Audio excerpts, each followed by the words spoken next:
Hi,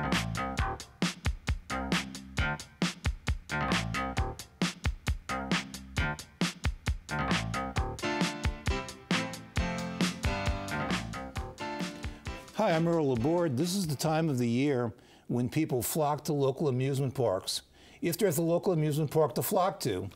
In New Orleans, efforts to redevelop an abandoned park site have been a roller coaster ride. We'll be looking at the story tonight, as well as a peek inside the big charity building. The Orleans School Board makes a comeback, the reason for a decline in prison terms, St. Bernard Parish eyes on Newport, and some of the best and worst in the recent legislative session. In the house for us are tonight's informed sources: Kevin Litton, reporter for NOLA.com, the Times-Picayune; Julia O'Donoghue, state politics reporter for NOLA.com, the Times-Picayune; Kathy Finn, freelance business writer; and Jessica Williams, reporter for the New Orleans Advocate. And Kevin, yesterday you got to have a tour inside Charity, and you and your photographer, you all were the first journalists to go in there since they cleaned it out. Yeah, that's right. I've been really fascinated with what was inside Charity since I started on the beat here. And if you go online, there's this great blog that it's kind of an urban explorer blog, and a guy got into Charity and took pictures of it before they cleaned it out. And ever since then, I was like, oh, got to get in there. I want to see this really, you know, what it was left like. Well, then when they announced the clean out contract, I thought, let's get in there, let's get the photos before they clean it out. And they said, no, it's too dangerous. So I kept pushing about every 2 months after they cleaned it out. Can we get in? Can we get in? Finally got an email last week. When they cleaned it out, nothing had been done like in 10 years. Yeah, they had just left it completely abandoned. Okay. I mean, one day they had the beds made, and the next day it's closed. You know, they were ready to reopen it after Katrina. But then when the state decided to close it, they just said, lock the doors, nobody can come back, we're moving services elsewhere. So after they cleaned it out, I just kept asking, and finally got a note last week and said, we think we're going to be able to get you in. So once I got in, it was my first time ever entering the building, and I think anybody that's, you know, lived here post-Katrina, nobody's really seen what it looked like. It's really a magnificent piece of Art Deco architecture. I think both externally and on the inside got wonderful detail, friezes. We saw some, you know, I saw the big seal that there's a legend that if you are a medical student and you walk across the seal before you graduate, then you're not going to be able to graduate. Just these great legendary kind of things that we saw. I mean, one thing that stood out to me after I wrote the piece today, and people were commenting on it, was a lot of people had memories of this room 4, which was the one room where they brought the most critically ill or injured patients. And certainly Charity Hospital became extremely... So in the emergency room. In the emergency room, yeah, because we were on the first floor. And certainly, I mean, over the years, Charity's hospital became a very important place as a level 1 trauma center, where you get in a really bad car accident, shooting victims would go there. So a lot of people really remember that. And I thought the other interesting thing about Charity Hospital is they kind of have a flair for drama. You know, they have a big sign on there that refers to life and death. In the seal, this is where life begins and where life ends. And it really was that for so many people in this city. You know, I always come across people that are so proud to say, I was born at Charity. You know, and I think people remember going back there when they had a family or you know, a friend that had been injured and needed to go to the emergency room. So it really sticks in the memories of people. And I think as this redevelopment process moves forward, they've got some bids out right now, and they're going to be deciding which developer to choose it. I wrote the piece just to kind of remind people that, look, it's important to preserve buildings. I mean, buildings that are that were wonderfully done in the 1930s, great example of architecture, but both the interior as well. And you know, I've seen some great redevelopment projects over the years in real estate, and I think that they're always better when you can kind of hold on to some of those elements that were inside the building that people would remember. It seems like that will be a very important part of whatever they do next, because for one thing, the developers want the historic tax credits. And you know, so preserving a lot of that architecture will go along with that. So yeah, I'm sure absolutely. that's built into the RFP. Yeah, and the historians will also have to work with them to ensure that Right. they can get that historic tax credit. They'll point out things, you must keep this to be able to be eligible. And you know, we've seen some examples. If you looked at the old Maison Blanche department store, which people know as the Ritz-Carlton today, and the building next to it, which is a hotel, which is the former D.H. Holmes. Those were two buildings that had really a lot of architectural detail that were converted. Now, sometimes things are a little awkward in terms of the way the hallways go and that sort of thing, but you can do wonderful things with those old buildings, especially the ones that were really built with care and thought. Yeah, and I thought the other thing that was really interesting about Charity is it's one of the few buildings, I think maybe Municipal Auditorium is in this category, but there's not a lot of buildings in this category where after the storm, they sat there, you could see them, but you couldn't see inside of them anymore. They were just, it was as if they were permanently lost. So walking in there is really kind of, it was a frozen moment in time in a lot of ways. The only things that we could really see change, I mean, there wasn't even much vandalism, maybe a little bit construction paint and that kind of thing, but really remarkably well preserved. I had somebody ask me how much mold was in there. Could you tell, you know, how much damage had the storm or the weather or just being, you know, shuttered for so long? Amazingly, I didn't see a lot of that. A lot of peeling paint, which I think you'd expect, but man, the building is really in great shape. It's a testament to how well it was built. Okay. Well, Julia, you did a feature for the Picayune last week about the prison population in Louisiana, which we always hear about in terms of going up and being the highest in the nation or the world, whatever. And now it's going down. Why?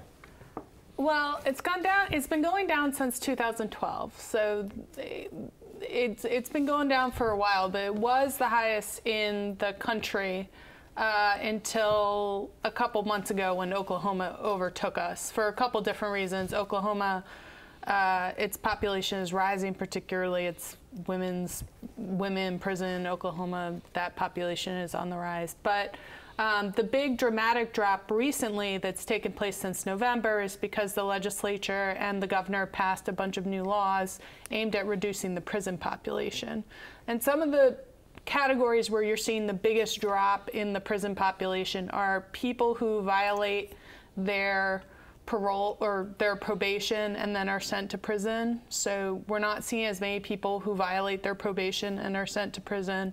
We're not seeing as many people who were convicted of possessing any illegal substance sent to prison. So those are two areas, and those are two areas where the legislature did make big changes in laws. There are a lot of changes in laws to what happens to you if you violate your probation. There's a lot more flexibility now for judges, for your parole and probation officer not to send you to prison for doing such a thing. And some of those violations can be smaller, like you change your address and you don't tell your parole or probation officer. I mean, that wouldn't necessarily have landed you in jail before, but it might have. And now there's sort of the threshold for getting sent to prison is higher.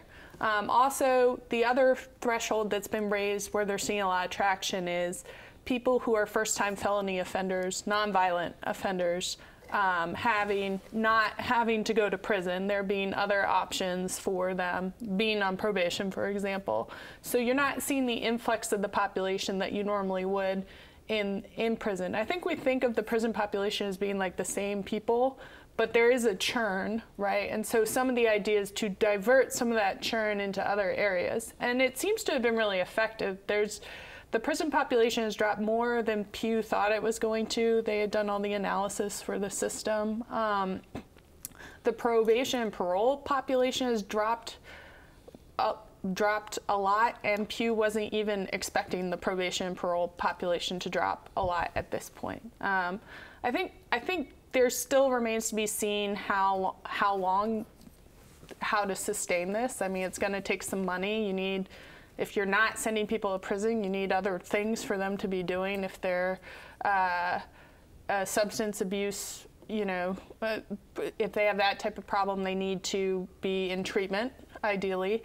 And we don't really know what's happening with the money yet. So there's money from the prison population dropping. The money that they save, they're supposed to use to help people not be in prison. So whether that's people who are drug addicts or people who just need job skills or people who are getting out of prison and don't want to go back and need more support, that money is supposed to be used to offer those supports. But we haven't really seen that phase yet, and I think the test will be whether they can stand up those types of support so that people can not return to prison or don't end up there in the first place. Okay. Well, Jessica, we all know that education cures a lot of problems, a lot of social ills. I think something really remarkable happened this week, that the Orleans Parish School Board gained control of public education again. Now, a few years ago, that wouldn't necessarily have been good news because it used to be a a disruptive board, but it seems like it'd be a better board than it used to be. But this is like the final step, what started with Katrina, when education was divided between the state and a lot of different directions. And now it looks like education is, for better or worse, unified again. It is, and I think this is an important point to make. When we say the Orleans Parish School Board is gaining control of all public schools in New Orleans, it's not ever going to be a system that looks exactly like the system before.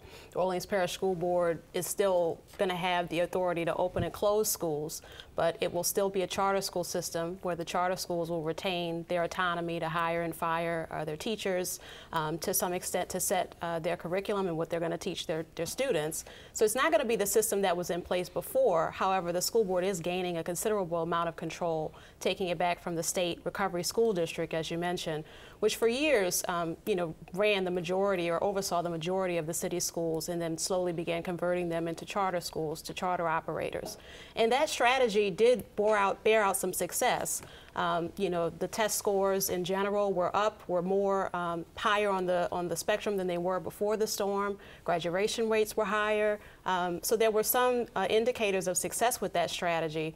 But however, one thing that's going to be interesting for the school board moving forward is just within the past 5 years, they've started to see a little bit of a flat line in terms of scores, whereas before it was steadily, slowly but surely going up. Now it's sort of going like this a little bit. And so they're looking at a variety of different reasons for why that could be. One of them is looking at the teacher attrition rate and how quickly New Orleans loses teachers compared to other parts of the state. New Orleans loses teachers at a rate twice that of the state. And they're trying to figure out why that is. Some of the education leaders in town have told me, well, we do have a large young population now compared to what we had before the storm. There were a lot of teachers that are now in their first 5 years of teaching and their first 10 years of teaching. And those teachers, may start out with a lot of energy, and then as they have families, the workload that is required to sustain the progress that we've seen in New Orleans gets to be too much. So that's one area. Wouldn't the salaries be competitive with the rest of the state? They would be, and there actually are a lot of nonprofit groups that have worked with foundations to supplement the pay that the teachers do receive from the charter schools, whether it be in the form of bonuses for teachers that agree to stay, whether it be in the form of working with the universities to try to increase the overall supply of teachers. That work has been headed by New Schools for New Orleans, which is a nonprofit here in town. But the teacher attrition is one area that they're looking at. They're also looking at, and this is interesting, the idea that a charter school can set its own curriculum, and that's its right to do, that's its autonomy. That's one of the reasons why proponents of the charter school movement supported the idea, because those closest to kids should know how kids best learn. But with that, if you have changes in the state standards, for example, we saw the Common Core introduction recently in the last couple of years, and that was generally considered to be tougher than what the kids were learning before. Well, curriculum has to change to match that. And if you have a traditional district that has a curriculum team that then goes out and says, okay, this school, you need to be doing this, that school, you need to be doing that, because this is where the state's at, that can be easier for a traditional district to follow the movement of the state. Whereas if you have individualized charter schools with decentralized curriculum staffs, and some charter schools may not have the resources to pour into their curriculum teams, they may be moving in this direction while the state is going here. Yeah. Does this quiet any of the criticism about the charter system in general? Because some people have been upset about it for a long time, that they lost control of the school system at one point. It became charter schools. Once it comes back under Orleans Parish control, are people that are upset about that any happier? I think there are always going to be some people that want to see things the way that they were, where the school board had more of a direct say in what was going on at schools. But there are folks that see this as a positive step at the same time. When you have a concern about your child's school, and before you would have to go to Baton Rouge if you wanted to voice your concern about the state decision to open or close a school. Now you can call your school board member, or if you feel like your principal or your charter school board member isn't giving you the answers that you require, you can go to your elected board member. And so there is a feeling of more accountability with an elected single board system, even if it is not the system of old that some folks would like to see a return to. Okay, and under the old school board, there were some factions, political and otherwise, that had a say-so over education that don't have as much say-so now. So they would of course, oppose this. But anyway, Kathy, let's talk about ports here. Okay, New Orleans, we got the big Port of New Orleans. Upriver, we have the Port of South Louisiana, which is the upriver parishes all the way to, I guess, to Baton Rouge. But below New Orleans, St. Bernard wants to get into the act now. It wants to expand its activity. Well, it's not that they just now want to get into the act. Actually, the Port of New Orleans, a lot of people don't realize this, the Port of New Orleans jurisdiction includes both Jefferson Parish and St. Bernard Parish. It has since the beginning, since the state statute that created the Port of New Orleans. So those areas have always been a part of it, and some activities have gone on in those areas, port-wise. But it's always been sort of a thorn in the sides of officials from both Jefferson Parish and St. Bernard Parish, that most of the activity was centered on New Orleans and those upriver ports, the Napoleon Avenue wharves, for instance, and that whole complex, which in the last decade or 20 years has become a serious container cargo terminal. And that's what they have focused on as far as expansion all of these years. But recently the port released its new master plan. It's the first time in 10 years that they've released a new master plan, which of course sets out long-term goals and all of that sort of thing. And the interesting thing to me in this plan was that it did make mention, it wasn't just mention, it really focused on the opportunities for expansion into Jefferson and St. Bernard Parish. Now, Jefferson, there have been things going on there before, and we've seen in the last few years news about what may happen with the Avondale, the former Avondale shipyard site, and that is in the works. You know, it's a big project, potentially huge project, but there are a lot of steps to it. It's in private hands now, and we'll see what happens with that. But within this last couple of years, there's a new president and CEO has taken over at the Port of New Orleans. Brandy Christian is her name. And so this is her first master plan release. And she, even in the letter in which she released the plan, she talked about the potential opportunities in both Jefferson and St. Bernard parishes. And I think, interestingly, they've gone to the extent of laying out a plan for a potentially $1 billion container terminal in St. Bernard Parish. Now, you know, obviously they've been expanding and expanding the upriver container terminals over the last 15 years, all in anticipation of the opening of the wider Panama Canal, which has occurred now, and there's more container traffic coming into the Gulf of Mexico. So New Orleans is struggling to remain competitive with neighboring ports in other states. This gives them the opportunity to find, you know, new land. There's a 700-acre tract in St. Bernard Parish that they're now looking at for a potential new container terminal down the road.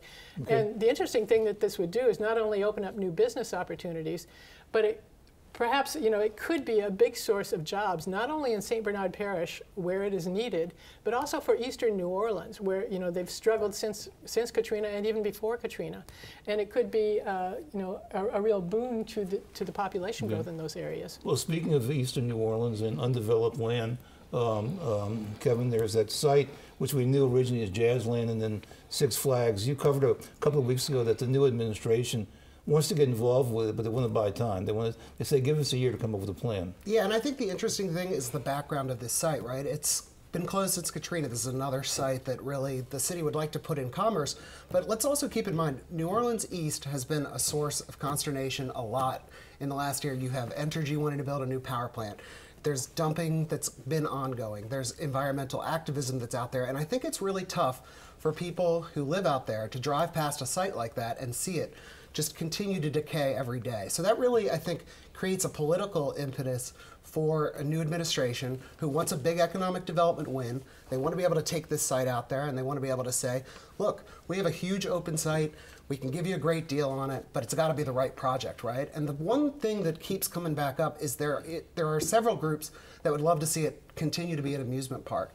I'm not convinced that the Landry administration or even the Cantrell administration is really all that open to that kind of thing. I think what they'd really like to see is probably something on the order of a mixed use, kind of one developer comes in, you can do apartments, you can do retail, you can do some other interesting things with the project. Certainly maybe some open space being used there, but right now the city is in a tough spot because there's not a lot of money to keep it running. I mean, it's not, you would think that it doesn't cost anything to just let it sit, but it in fact costs $19,000 a month for around-the-clock security to keep people out. The only revenue that comes in to cover that is from film crews who use it. They rent the area to do certain films there. Now, if that money doesn't keep coming in and they keep drawing down on the $19,000, then eventually the Industrial Development Board is going to have to say to the city, look, do you guys want to take this over and keep paying it? Because the title is in the IDB, so they could put it into the city's hands,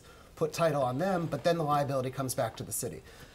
Only $19,000 a month, not a huge budget hit, right? But Mayor Landrieu absolutely did not want that to happen, and that was why they were in the situation where they basically had a year for the IDB to say, hey, we can either sell it or, your agreement is expired.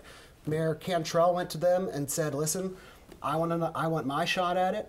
They agreed to give it to her, but with that one caveat that, listen, at some point we're going to need to have a conversation possibly about either the city taking it over or do we just sell the land to the highest bidder. That's the one thing I think nobody really wants to happen, because if you sell it to the highest bidder, it could end up in the hands of somebody who is not able to do financing. And then when they can't do financing, they can't do a project, and then it just sits longer and the city has no control over it. And ultimately something really big needs to happen, like what Catherine was talking about, like a port and developing jobs and people and just more activity out there.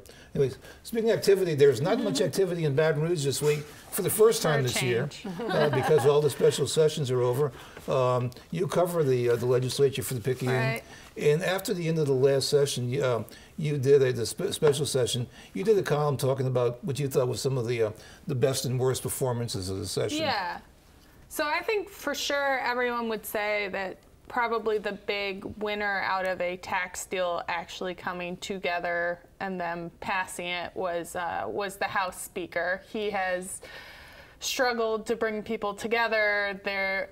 Almost all of the meltdowns that we've had repeatedly, I would say for 2 years, have been in the House. The problem's not usually in the Senate. And he had a lot of members, both within his own party and certainly Democrats, who were angry with him at various points. And I feel like the last session was very different in that people were not angry with him. In fact, people got up and thanked him at the end, including one of the governor's close friends in the legislature who said, thank you for doing this. So I think he came out, this is kind of the best he's looked since he came into office at the end of any sort of legislative session. And interestingly, he voted for the tax, and the two people he tends to align himself with, which was the House Republican Caucus Chairman, Lance Harris, and the House Appropriations Chairman, Cameron Henry, did not vote for the tax, which is unusual. Usually the Speaker is voting either with both of them or at least one of them. We'll see if there's any sort of change in how the House operates. I don't know that this is a long-lasting change, but this is certainly a big win for him. Because if we had headed into this year and faced a government shutdown, and that's what we were looking at, some pretty significant things happening, I think that would have fallen on him a lot. I don't think that would have fallen on the Senate or necessarily the governor as much. I think in terms of people who didn't come out looking too good, the difference between a state legislature and Congress and Washington is that you have to balance your budget every year and you can't run a deficit. So when you don't raise taxes or you don't renew taxes or whatever, you have to make cuts. And that is a much harder environment to be a complete anti-taxer in, because you really are having to make choices. Like, do I want higher tax or do I want tops? Do I want higher tax or do I want to cut Medicaid services? And I think the Republicans in the legislature have been saying for a long time that they felt like we just need to cut some unnecessary things in the budget, at least didn't come off being able to put together a budget and present a plan and say, this is what we could do and not raise this tax, that people were willing to go along with. I mean, whenever they came up with a plan that didn't include renewing a higher sales tax, it cut people from nursing homes, it cut TOPS, it cut UMC, it cut a bunch of things that people weren't willing to do. So either they need to be able to look more deeply at the budget and find these areas that they think can go, or we need to have a little bit more of an honest conversation, because at the end of the day, the lawmakers weren't willing to make cuts, whether you think they should or not. They weren't willing to find something to Well, they certainly make had that a work. lot of opportunities to refine all of this, and so we'll see what happens. We want to acknowledge the death of Dr. John Ochsner, who was just a monumental figure in New Orleans. And I know, Kathy, you've covered healthcare. Any thoughts on his career? Or You know, I think when I read about his death, I was actually surprised that he was 91 years old. The man always seemed younger than that to me. I mean, younger, you know, at any point in time than he actually was. And I think it's surprising just how much he did accomplish. Of course, his the Ochsner name was made before, you know, by his father, Alton Ochsner. But he just contributed. John Ochsner contributed a tremendous amount to look at the heart cardiology and heart surgery, heart transplantation, the first one done here. He was an amazing surgeon, but he was an amazing citizen too. I think he just had a huge impact on the city over. And you and I both experienced in conversations, he was very nonchalant about his ability to do a heart transplant. He was asked about it, and he says, well, it's just cut and stitch. It's just a sewing job. That's what he would always say. And amazing to me, I mean, heart transplants they're not routine. It's a really serious surgery, right? But when he was doing them, and was the first to do it in Louisiana, it was like magic. I mean, it was unbelievable at the time to think that this is something that can actually be done on a regular basis. Okay. He had a huge life. Yeah, you sure did. Well, let's look ahead to the future, Kevin. I wanted to come back to charity really quickly, just because I think charity's interesting in the fact that they've pledged an open and transparent process around this development effort. So next week, I don't know if they're going to make an announcement next week, but look in the next couple of weeks for the Spirit of Charity Committee, which is being led through the Foundation for Louisiana, the Greater New Orleans Foundation. What do we want to see with it? It's an interesting question going forward. All right, Julia? I think I'm going to be curious about how the business community that's active in politics responds to the tariffs that have been proposed and the impact that that might have on Louisiana. Earlier this week, the Baton Rouge Business Report kind of checked in with Stephen Wagasback about how he was feeling about the president's tariffs plans. And there was kind of a wishy-washy answer about maybe not great in the short term, but part of a longer, you know, grand plan. I'm going to be curious to see how the Louisiana Association of Business and Industry and Lane Grigsby and some of these other people who are very active in politics, how they're going to handle this. And for that matter, the agricultural commissioner and ag people. And Kathy? Yeah, I actually was going to touch on that very same thing. And when I was talking about the Port of New Orleans earlier, at the time that I wrote about the port and their new plan, the prospect of a trade war with China was not imminent. And as we've seen this week, it has begun.